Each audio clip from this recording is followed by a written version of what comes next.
अस्सलामु अलैकुम वरहमतुल्लाहि वबरकातुह। सवाल यह है कि किन लोगों की रूहें भटकती रहती हैं। हमारे माशरे में कुछ अफराद ऐसे हैं कि जब उनका इंतकाल होता है तो लोगों ने ये नज़रिया बिठा लिया है कि उनकी रूहें भटकती रहती हैं। मसला ये है कि इसकी हकीकत से क्या कोई वास्ता है या नहीं है, या यूं ही बात मशहूर है। आज की इस वीडियो में हम इस मसले को आपके सामने क्लियर करेंगे। लोगों में ये बात मशहूर होती है कि फला मकान में रूहों का डेरा है और वहां अगर कोई जाए तो रूहें मार डालती हैं। इसी तरह लोग ये कहते हैं कि फला जगह एक आदमी का कत्ल हुआ था और उसकी रूह वहां आसपास में भटकती रहती है। लोग इस तरह भी कहते हैं कि कत्ल जिसका हो जाता है तो उसकी रूह जहां पर कत्ल हुआ है वहां भटकती रहती है। कुछ लोग ये कहते हैं कि जो फांसी लगा लेता है उसकी रूह भटकती रहती है, जहर पी कर मर जाए उसकी रूह भटकती रहती है, खुदकुशी करने वाले की रूह भटकती रहती है। कुछ लोग कहते हैं कि फला हवेली में रूहों का डेरा है, वहां नहीं जाना चाहिए। तो याद रखिए कि ये सारी चीजें बेसरोपा की बातें हैं, इसकी शरीयत में कोई असल नहीं है। रूहें हरगिज हरगिज इधर उधर नहीं भटकती हैं। याद रखिए कि मुसलमान की रूहों के साथ मामला कुछ और होता है और काफिरों की रूहों के साथ मामला कुछ और होता है। मोमिनीन यानी मुसलमानों की जो रूहें होती हैं वो सारी रूहें अल्लाह का एक मुकद्दस फरिश्ता है जिसका नाम रिमयाईल है, उसके पास रहती हैं और उन रूहों का निगहबान वो फरिश्ता है। और काफिरों की रूहें जिस फरिश्ते के पास रहती हैं उसका नाम दौहा है।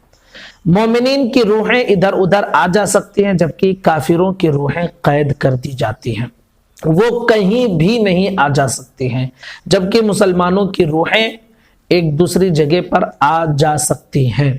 इमाम मालिक अलैहि रहमत व रिज़वा ने लिखा है कि मोमिनीन की रूहें आजाद होती हैं, जहां चाहती हैं चली जाती हैं। और हुजूर सल्लल्लाहु ताला अलैहि वसल्लम की एक हदीस मुबारका है। मेरे आका नबी रहमत सल्लल्लाहु ताला अलैहि वसल्लम इरशाद फरमाते हैं कि मोमिनीन की रूहें सब्ज परिंदों में हुआ करती हैं, जन्नत में जहां चाहे सैर कर सकती हैं। फिर हुजूर सल्लल्लाहु ताला अलैहि वसल्लम से अर्ज किया गया कि क्या काफिरों की रूहें भी, उनके साथ क्या मामला होता है? तो हुजूर सल्लल्लाहु ताला अलैहि वसल्लम ने इरशाद फरमाया कि काफिरों की रूहें सिज्जीन में, जो जमीन की तह में है, यानी उस जगह पर कैद कर दी जाती हैं। बाहर शरीयत में यह मौजूद है कि मोमिनीन की रूहों के साथ क्या मामला पेश आता है और काफिरों की रूहों के साथ मामला पेश क्या आता है, वो रूहें कहाँ रहती हैं। तो मोमिनीन की रूहों के मुतालिक बाहर शरीयत में ये मौजूद है कि हर एक की रूह, मुसलमानों में से हर एक की रूह उसके अमल के एतबार से उसे मकाम और दर्जा दिया जाता है। कुछ लोगों की रूहें उनकी कब्रों पर होती हैं, कुछ लोगों की रूहें चाहे जमजम यानी जमजम शरीफ का जो कुआं है वह उसके इर्द गिर्द या कुएं के अंदर रहती हैं। कुछ लोगों की रूहें पहले आसमान पर, दूसरे आसमान पर, कुछ लोगों की तीसरे, फिर कुछ लोगों के चौथे, कुछ लोगों की पांचवें, छठे, सातवें, ऐसे अलग अलग आसमानों पर रहती है। कुछ लोगों की रूहें जमीन और आसमान के दरमियान में होती हैं। कुछ लोगों की रूहें आसमान से भी बुलंद होती हैं। कुछ लोगों की रूहें ज़ेरे अर्श यानी अर्श के नीचे कंदीलों में लटकी हुई रहती हैं। और कुछ लोगों की रूहें आला इल्लियीन में होती हैं, जो सबसे आला मकाम है। तो ये मुसलमानों की रूहों के मुतालिक है कि उनकी रूहें कहाँ कहाँ रखी जाती हैं। तो हर एक की उनके अमल के एतबार से अलग अलग जगह पर रखी जाती हैं।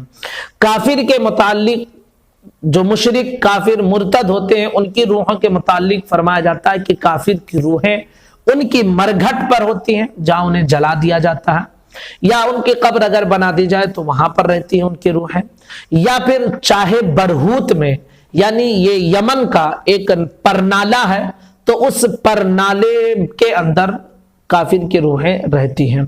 और किसी की पहली जमीन पे, किसी की दूसरी, तीसरी, इसी तरह जमीन की तह तक, और किसी की सिज्जीन में हुआ करती हैं। تو یہ جو لوگوں کے نظریہ بنا لیا گیا ہے کہ لوگوں کی روحیں بھٹکتی ہے، بھائی کسی کی روح بھٹکتی نہیں ہے، مومنین کی روحیں بھٹکتی نہیں ہیں، وہ آزاد ہوتی ہیں، جہاں چاہتی ہیں آتی جاتی ہیں، سیر کرتی ہیں، تفریح کرتی ہیں، جبکہ کافروں کی روحیں جو ہوتی ہیں یہ قید کر لی جاتی ہیں۔ تو یہ خیال رکھنا کہ فلاں حویلی میں روحوں کا ڈیرا ہے، یہاں جو ہے کوئی جائے گا تو قتل کر دیا جائے گا، وہ روحیں مار ڈالیں گی، جو پھانسی لگا لیا اس کی روح تڑپتی رہتی ہے، تو یہ سب بے سر و پا کی باتیں ہیں، بے بنیاد باتیں ہیں، اس کی کوئی اصل موجود نہیں ہے۔ السلام علیکم ورحمۃ اللہ وبرکاتہ۔